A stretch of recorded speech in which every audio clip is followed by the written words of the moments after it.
y'all get a divorce, those kids aren't going to be laughing and playing. They're going to be crying and asking, where's mommy, where's daddy, when he's coming back. And it clicked for me that that was never what I wanted. Growing up, not having my mother and father in the household, I was like, I don't want that for my kids. January 2024, that's when I thought that me and my husband were going to divorce. But we went to therapy. We only had about 3 therapy sessions in a month. Like every 2 months, it would be like, all right, let's call it the therapist because we're going to talk about this.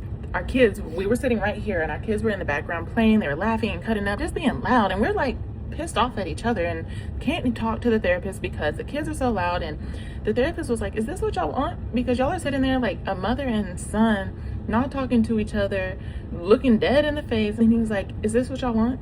If y'all get a divorce, those kids aren't going to be laughing and playing. They're going to be crying and asking, where's mommy, where's daddy, when he's coming back. And it clicked for me that that was never what I wanted. Growing up, not having my mother and father in the household, I was like, I don't want that for my kids. I want them to grow up, their parents, with me and my husband. I didn't want a broken home.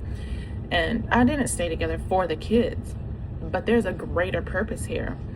I truly believe that kids benefit from having their mother and father in the house. The mother and the father bring different strengths and wisdom to a child's development. And so I was breaking the cycle of a broken home. After that conversation, that's what clicked for me. So after that, we went on a family vacation and it was like peaceful. We had a great time. And then a few weeks later, my great grandmother passed away.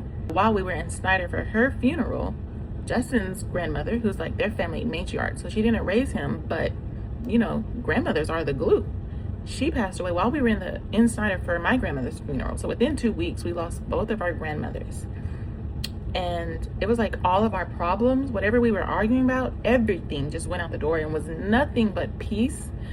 And our kids, they would be down there playing and laughing, and we would just be enjoying each other's presence. It was something crazy, but it wasn't crazy because I knew what it was. It was God's presence. He built this home up with his presence, with his love, with his comfort and joy.